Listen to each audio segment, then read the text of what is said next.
Plomo en nuestras vidas. En los primeros años 20 se añade plomo a la gasolina para aumentar su eficiencia, pese a conocerse ya su alta toxicidad en niños y adultos. Desde entonces, miles de toneladas de plomo han afectado al cerebro humano, causando daños irreversibles a nuestro desarrollo intelectual. A veces la fe en el progreso puede ser tan grande que el mundo recorrería cualquier camino en pos de obtener un nuevo avance tecnológico, sin importar la amenaza que pueda suponer tanto para la humanidad como para el medio ambiente. A comienzos de los años 20, la compañía American Oil y la industria automovilística añadieron plomo a la gasolina para obtener un carburante más potente. Entonces ya se sabía que el plomo era venenoso, dañino para el sistema nervioso, especialmente para los niños. Sin embargo, el plomo se impuso rápidamente sobre el uso de otros aditivos menos peligrosos, y los beneficios de la industria petrolera se elevaron en las décadas siguientes. Pero cientos de miles de toneladas de plomo fueron extendidas alrededor del mundo, causando daños, rebajando el cociente intelectual de millones de niños. Powerful stuff. Modern magic. Our lives, our business, our cities are patterned on motor transportation which gasoline has made possible. Nada ha tenido un impacto tan profundo en el desarrollo de la sociedad de los años 20 como los coches a motor. En pocas décadas, los automóviles se convirtieron en el medio de transporte más eficiente y preferido de la humanidad, llenando nuestras calles y carreteras en todo el mundo cada vez más. Desde su aparición, nuestro entusiasmo por el automóvil nunca ha cesado. It was that wonderful day not so long ago when the automobile first came to an American town. The youngsters swarmed excitedly after man's latest mechanical marvels. Adventurous riders held tight as the contraption careened crazily along, sending into frightened flight horses which had served their masters so well and so long. La producción de carburante se convirtió en una industria muy lucrativa. A comienzos de siglo, los automóviles estaban por todos lados, lo que revolucionó el motor de combustión en los vehículos propulsados de 4 ruedas. Había mucha abundancia. Podías conseguir benceno del carbón, podías conseguir otros tipos de gasolina sintética y se podía obtener alcohol de las cosechas agrícolas. Por ejemplo, Francia, Alemania, Dinamarca, Suecia, Inglaterra y Polonia, todos estos países utilizaban compuestos de alcohol que eran considerados la elección universal para el futuro, pero era ligeramente más caro que el petróleo. La competencia entre los proveedores de los combustibles más populares, gasolina y alcohol, era dura, y los fabricantes de coches competían por coches más veloces y eficientes que funcionaban con un combustible relativamente caro. Se desarrollaron nuevos motores de alta compresión, pero la industria del automóvil tenía problemas con estos nuevos motores debido a su combustión irregular, lo que causaba su rotura. La General Motors, que fabricaba los muy conocidos Chevrolet y Cadillac, descubrió que el combustible era el problema, así que la industria invirtió grandes cantidades de dinero en aumentar el nivel de octanaje.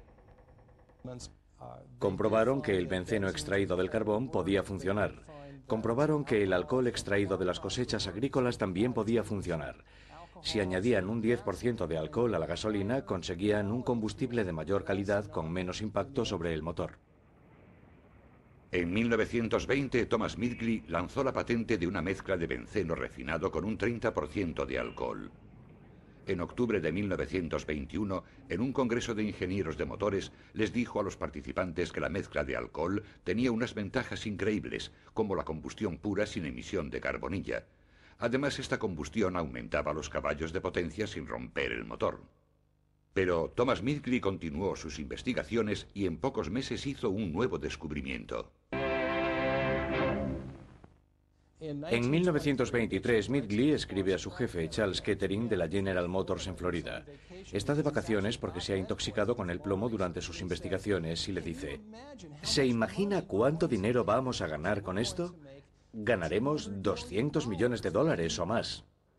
La industria petrolera se desarrolló aún más con este descubrimiento. Y la mayor compañía petrolera americana, la Standard Oil, junto con la General Motors, crearon una corporación conjunta, la Ethyl Corporation, y construyeron grandes factorías para la fabricación del aditivo de plomo, el tetraetilo de plomo. ¿Por qué superó la gasolina con plomo al alcohol si ambos hacían la misma función? Bueno, la gasolina con plomo era más rentable en un aspecto. Si se añadían grandes porcentajes de alcohol a la gasolina, bajaban las ventas de petróleo, así que se perdía un 10 o un 15%, quizás el 20% del mercado.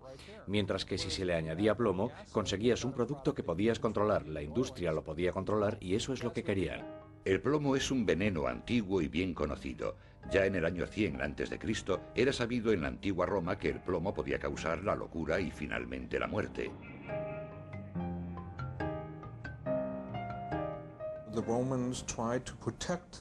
Los romanos intentaban proteger a los esclavos que trabajaban en las minas de plata, donde estaban expuestos al plomo disuelto en el polvo, dándoles máscaras para evitar que respirasen mucho polvo. Esto fue hace 2000 años, así que ya sabíamos que el plomo era venenoso. Lo que sucedió con los años fue que comenzamos a entender que la toxicidad del plomo también se producía por concentraciones muy pequeñas. El plomo es uno de los venenos mejor conocidos de la historia.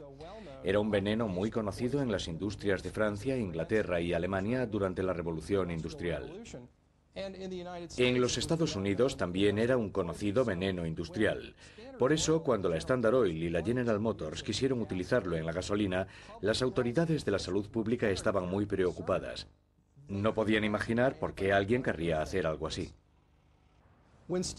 Cuando la Standard Oil Company abrió su planta de tetraetilo de plomo en 1924, iniciaron un proceso tan peligroso que un mes después de iniciar la actividad, 5 personas habían muerto violentamente por locura repentina, y más o menos otras 45 estaban gravemente enfermas a causa de la peor intoxicación por plomo que médicos y forenses habían visto jamás. En Norteamérica, la polución causada por las emisiones de los coches se ha convertido en un problema urgente. A comienzos de los 70 se introdujo el llamado catalizador, utilizado para reducir la emisión de gases peligrosos. Pero los catalizadores no funcionan si la gasolina contiene plomo, así que Norteamérica introdujo la gasolina sin plomo en 1972.